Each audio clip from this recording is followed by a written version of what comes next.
Shalom, shalom. Donc, aujourd'hui, nous allons partager sur quelques questions. Pour ça, nous allons lire les questions. Nous allons, comment savoir si je suis sur le bon chemin spirituel? Comment reconnaître la voix de Dieu ou de mes pensées charnelles? Et enfin, pourquoi je me sens seul depuis que j'ai commencé ma quête spirituelle? Alors, comment savoir si je suis sur le bon chemin spirituel? Alors, tout, c'est seulement la parole de Dieu, hein. Donc, nous allons prendre simplement euh, 2 Timothée 3, versets 16 à 17. Je vais lire. Toute écriture est inspirée de Dieu et utile pour enseigner, pour convaincre, pour corriger, pour instruire dans la justice, afin que l'homme de Dieu soit accompli et propre à toute bonne œuvre.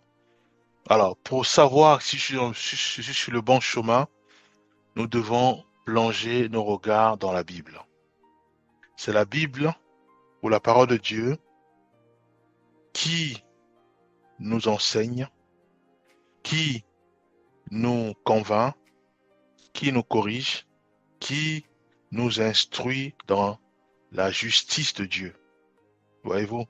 Tant que nous ne lirons pas la parole de Dieu, tant que nous ne plongerons pas nos regards dans les Écritures, ça va être pour nous difficile de cerner est-ce que je suis sur le bon chemin ou pas. Or, le chemin de la justice consiste simplement à marcher conformément à cette justice de Dieu. Voyez-vous? Et cela se trouve dans la Bible. Donc, dans la Bible, nous avons la pensée même de Dieu, nous avons la définition même de la justice de Dieu. Et pour cela, il est absolument important que nous puissions nous parer de cette justice, déjà en lisant cette justice, en la mettant dans notre cœur et en la mettant en pratique, cette justice de Dieu. Donc, comment savoir si je suis sur le bon chemin spirituel? Donc, c'est en plongeant nos regards dans la parole de Dieu. Prenons encore notre verset. Nous allons prendre Jean 6, verset 40. La parole de Dieu dit, la volonté de mon Père, c'est que quiconque voit le Fils et croit en lui ait la vie éternelle. La volonté de mon Père, c'est que quiconque voit le Fils qui est la parole de Dieu, nous voyons sa parole et nous croyons à cette parole et nous avons la vie éternelle.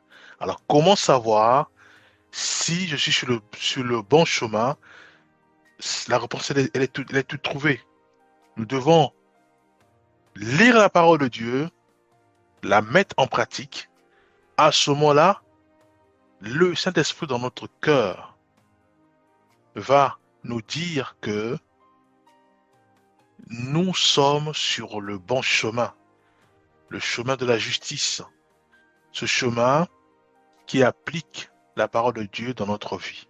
Voyez-vous, le Saint-Esprit. Prenons simplement euh, Jean 16, versets 13 à 14.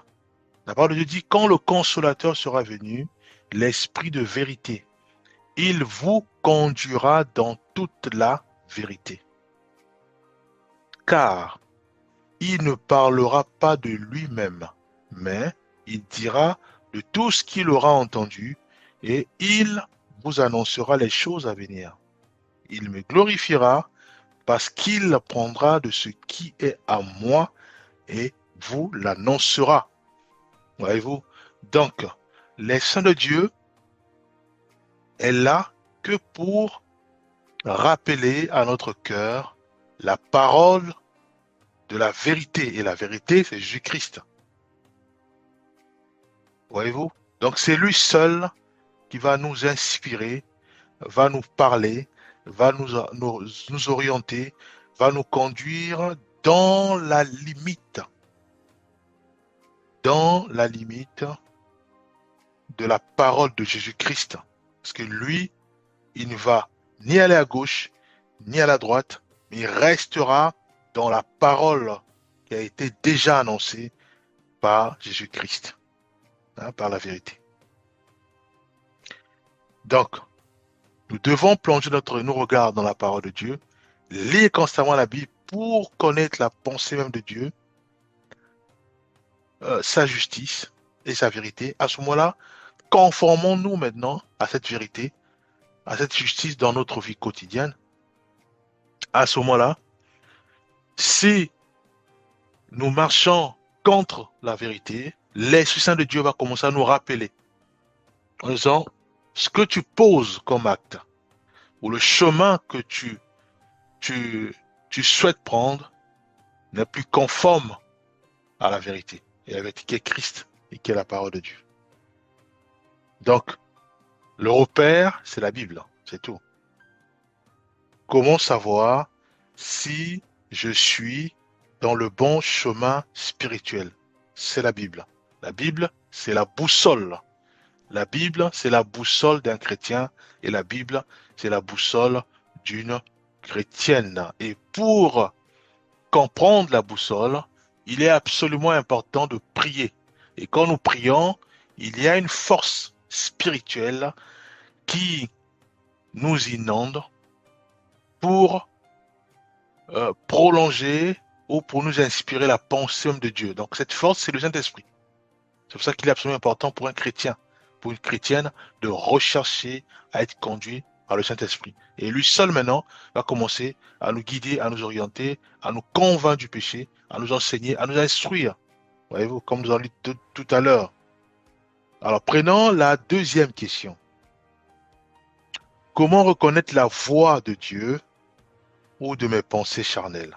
Alors là aussi pareil, c'est dans la parole de Dieu.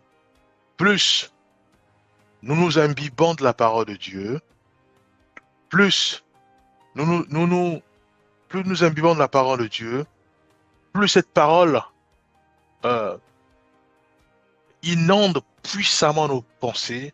Cette parole va commencer à résonner puissamment et fortement dans notre cœur et dans nos pensées.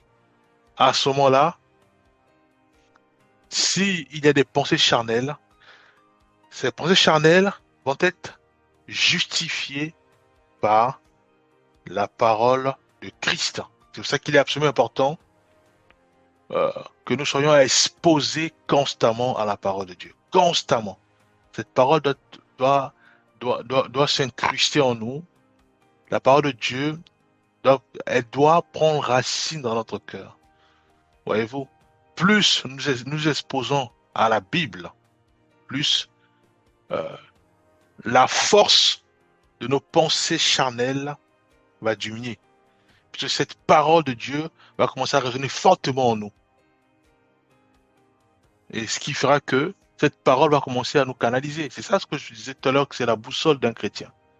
Je vais insulter, l'Esprit de Dieu va commencer à me convaincre en disant l'insulte ne vient pas de Dieu et l'insulte euh, euh, va à l'encontre des fruits de l'esprit. C'est tout dans Galates 5, à partir de 23, voilà, 22 à 23. Voyez-vous. Donc, l'Esprit de Dieu, qu'est-ce qu'il vient de faire? Il vient de me rappeler la parole de Christ.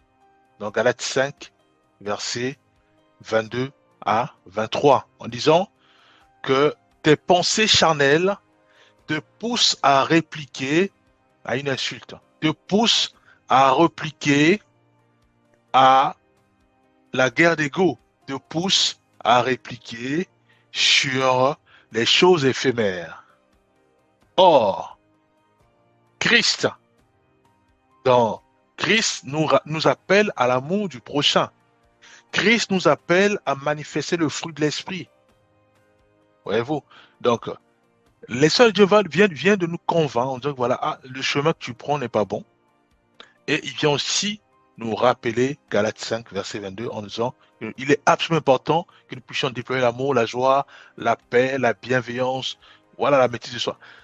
Donc, c'est le Saint-Esprit qui nous, nous rappelle cela.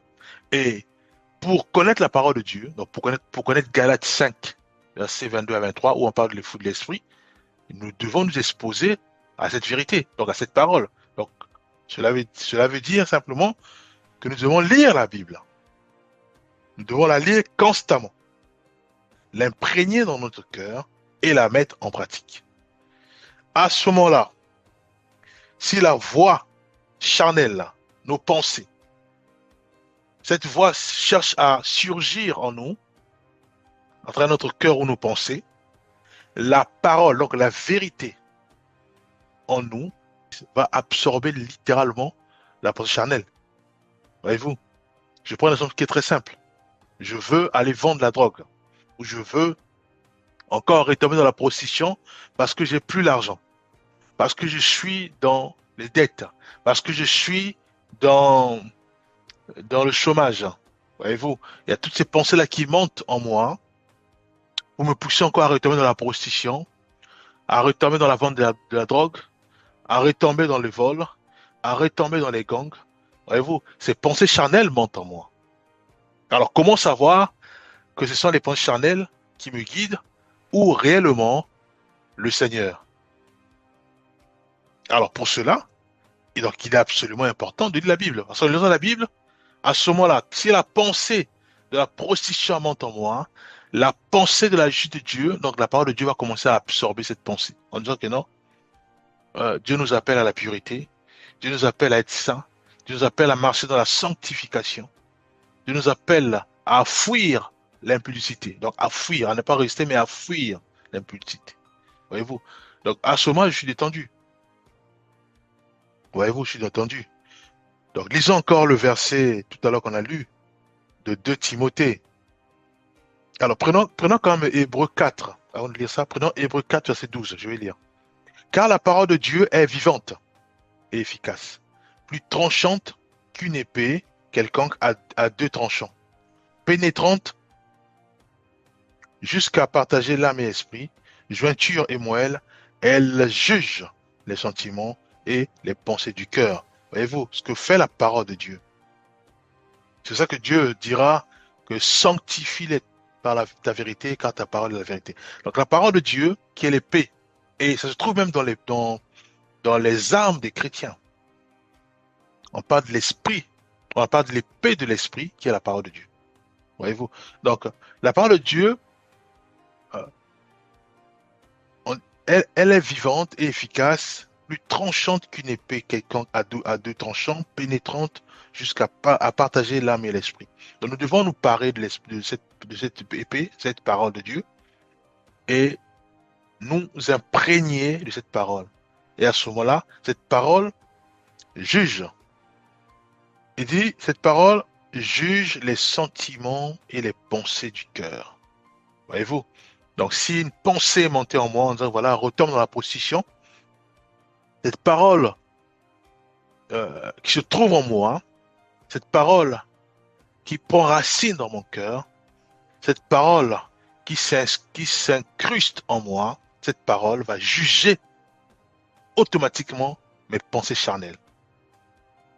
Voyez-vous? Parce que je m'expose constamment à la parole. Donc, je plonge constamment mes regards dans la Bible. Alors, prenons la dernière question.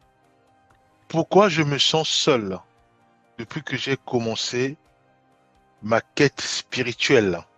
Effectivement, le Seigneur, quand il nous forme, quand nous changeons aussi, quand nous prenons la décision aussi de changer radicalement notre vie, on a tendance, bien sûr, à sentir ce poids-là, puisque les amis, donc on va dire les mauvaises compagnies, vont très vite remarquer que j'ai arrêté de consommer la drogue, j'ai arrêté de prendre l'alcool, j'ai arrêté de prendre la cigarette, j'ai arrêté de fréquenter des boîtes de nuit, j'ai arrêté de fréquenter les prostituées, j'ai arrêté de faire des choses qui sont contraires à la vérité, donc contraires à la Bible.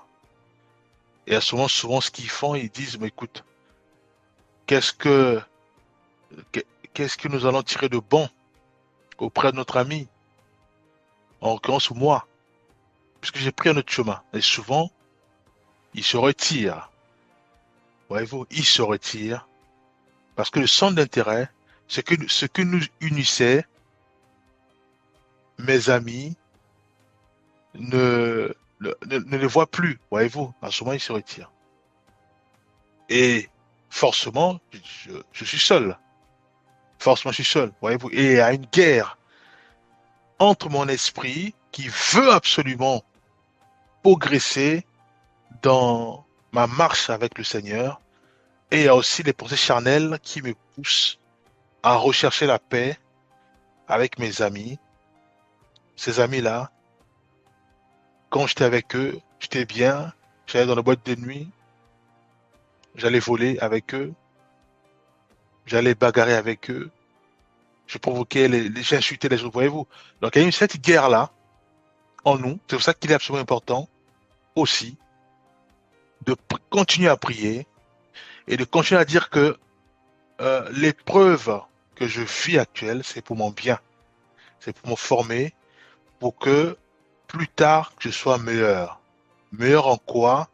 Parce que je me suis débarrassé de tous ceux et celles-là qui voulaient, qui voulaient me pousser à perdre mon salut, qui voulaient me pousser à aller dans les prisons, qui voulaient me pousser à divorcer, puisque à force de sortir avec des amis, sachant que moi qui suis marié, et forcément, ça va finir par des divorces, voyez-vous. Donc ces amis ne sont plus là parce que aujourd'hui, je protège, je suis bien dans mon mariage. Aujourd'hui, Dieu me forme pour conserver mon mariage, conserver ma vie, pour ne pas tomber dans toutes sortes de maladies. Voyez-vous, il est absolument important de persévérer, de ne pas considérer cette vie comme un châtiment, non. Au contraire, de considérer cette vie comme une délivrance. Alors pour cela, prenons rapidement quelques versets. Nous allons prendre Psaume 119, verset 105. Je vais lire. Ta parole est une lampe à mes pieds et une lumière sur mon sentier. Donc je dois me parer de la parole de Dieu. C'est elle maintenant qui devient mon meilleur ami, mon ami, parce qu'il est absolument important de connaître toutes les Écritures, toute la parole de Dieu. Voyez-vous? À ce moment-là, mes amis, ils vont arriver, c'est sûr. Un jour, un moment ou autre, tu veux dire, tu nous manques. Ils vont arriver, mais les actes qu'ils vont poser, puisque je me suis imprégné de la parole de Dieu, je me suis imbibé de la parole de Dieu, cette parole-là qui juge les sentiments et qui juge mes pensées, cette parole va commencer à juger leurs actes, à juger leurs conseils, parce que c'est ceux qui vont venir pour me conseiller, voyez-vous.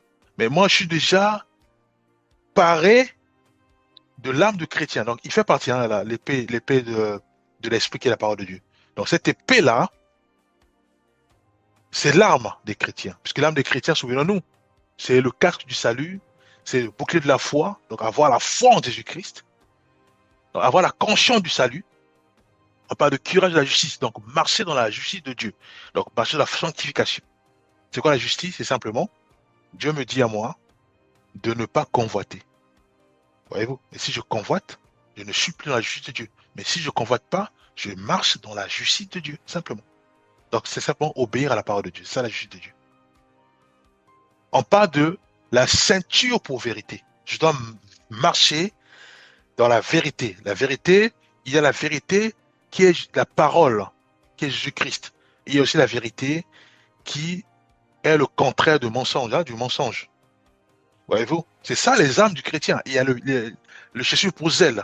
Donc, j'ai le zèle. Là. Ce zèle me pousse à me rapprocher davantage du Seigneur dans sa parole. Je dois absolument me rapprocher du Seigneur. Voyez-vous? Il y a aussi les prières. Donc, nous devons prier constamment. C'est ça les âmes du chrétien. Tant qu'on n'a pas ça, mais on est vulnérable. Nous devons avoir des armes du chrétien. On parle du casque du salut, bouclier de la foi, l'épée de l'esprit, qui est la parole de Dieu, cuirasse de la justice, la ceinture de la vérité, en part des chaussures pour zèle, et aussi la prière. Et tout cela, vous allez voir que tout cela décime les conseils rusés de nos amis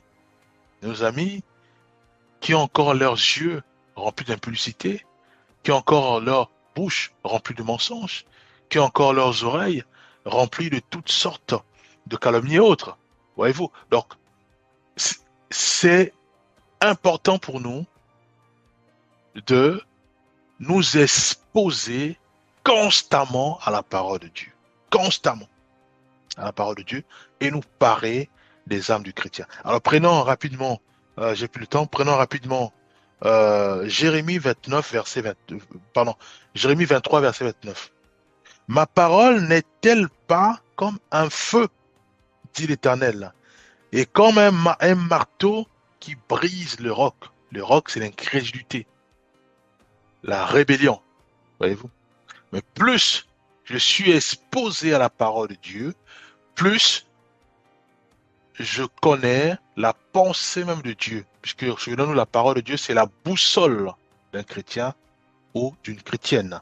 Et plus je m'expose à la parole de Dieu, cette parole qui est un feu, il dit, est comme un marteau qui brise le roc. Donc cette parole va commencer à briser mon incrédulité, à briser ma pensée charnelle, à briser euh, euh, tout ce qui est en moi, tout ce qui est en la résistance à la parole de Dieu. Jean 17, verset 17. Sanctifie-les par ta vérité, ta parole est la vérité. Ésaïe 55, 11, que nous connaissons tous. Ainsi, en est-il de ma parole qui sort de ma bouche, elle ne retourne point à moi sans effet, sans avoir exécuté ma volonté et accompli mes desseins. Voyez-vous? Prenons comme psaume 19, verset 8 à 9, que j'aime bien. La loi de l'Éternel est parfaite. Elle restaure l'âme. Le témoignage de l'Éternel est véritable. Il rend sage l'ignorant. Les ordonnances de l'Éternel sont droites. Elles réjouissent le cœur. Les commandements de l'Éternel sont purs. Ils éclairent les yeux. Voyez-vous? Donc, il est absolument important de réaliser que c'est seulement la parole de Dieu qui, euh, qui nous canalise, qui nous oriente, qui nous aide à discerner si c'est ce que nous recevons comme parole vient du malin ou vient de l'esprit. Souvenons-nous, l'Esprit Saint de Dieu ne parlera pas de lui-même, mais il prendra de ce qui est à moi, donc de la parole, et il vous l'annoncera. Et il va quand même nous rappeler la parole de Dieu. Voyez-vous? Est-ce que ce que je reçois de mon pasteur, ce que je reçois de mes amis, ce que je reçois comme information, comme parole, venant de mon père, de ma mère, de mes responsables, de mes autorités, vient de Dieu ou vient de leur pensée charnelle? Alors, si ça ne vient pas de Dieu, puisque moi, j'ai fait le choix de suivre Jésus-Christ, à ce moment-là, je refuse tout cela. Voyez-vous? Je refuse tout cela. À ce moment-là, qu'est-ce que je fais? Je me pars davantage des âmes de chrétiens et je m'expose constamment à la parole de Dieu. C'est tout. Plus je m'expose à la parole de Dieu, plus la parole de Dieu s'incruste davantage dans ma vie. Voyez-vous? Prenons un dernier verset. Jean 6, verset 63. C'est l'esprit qui vivifie. La chair ne sert à rien. Les paroles que je vous ai dites sont esprit et vie. Matthieu 4,4, simplement, l'homme ne va pas de pain seulement, mais de toute parole qui sort de la bouche de Dieu. Voyez-vous? Donc, ça, c'est une vérité. L'homme ne vivra pas de pain seulement. Le pain, c'est tout ce qui est poisson, tout ce qui est viande, tout ça, ça symbolise le pain, l'eau et autres. Dieu dit, l'homme ne vivra pas de pain seulement, mais de toute parole qui sort de la bouche de Dieu. La bouche de Dieu, c'est sa parole. Et cette parole, elle est venue sur terre. Dans Jean 1, verset 1 jusqu'à 5. Cette parole s'est faite chair. La parole de Dieu, quand elle sort de la bouche de Dieu, elle est venue sur terre et la Bible dit qu'elle est faite chair. Et nous avons vu sa puissance. Donc c'est Jésus-Christ qui est la parole de Dieu. Voyez-vous? Et la Bible est claire. La Bible nous dit que l'homme ne vivra pas seulement du pain, poisson, bœuf et autres, mais de toute parole qui sort de la bouche de Dieu. Donc nous devons aussi réaliser que notre esprit, l'esprit doit aussi, doit aussi, il doit se nourrir, il doit se nourrir de la parole de Dieu. Il doit se nourrir de la parole de Dieu. À ce moment-là, l'esprit est fort. Quand il est fort, cette parole euh, va influencer notre âme. Et notre âme, là où il y a des sentiments, là où il y a toutes sortes de... Voilà, l'âme euh, va être nettoyée par la parole de Dieu. Le corps va s'en suivre. Alors, que l'ami arrive ou pas, les pensées charnelles montées ou pas, la parole de Dieu va justifier tout cela. Nous allons prier. Père, nous remettons entre ta main nos vies. Fais-nous grâce de nous exposer puissamment et constamment à ta parole. Aide-nous, Père, à intégrer ta parole en nous. Cette parole s'incruste puissamment dans notre corps, âme et esprit, et cela de façon permanente. Bénis, ô Père céleste, chacun de nous, et fais-nous grâce. Fais-nous grâce de nous parer des armes de chrétiens, les armes du chrétien. Et aide-nous, Éternel des armées, à, à, à exploiter ces armes-là dans notre vie et au quotidien. Au nom puissant de Jésus-Christ, nous avons ainsi prié. Amen.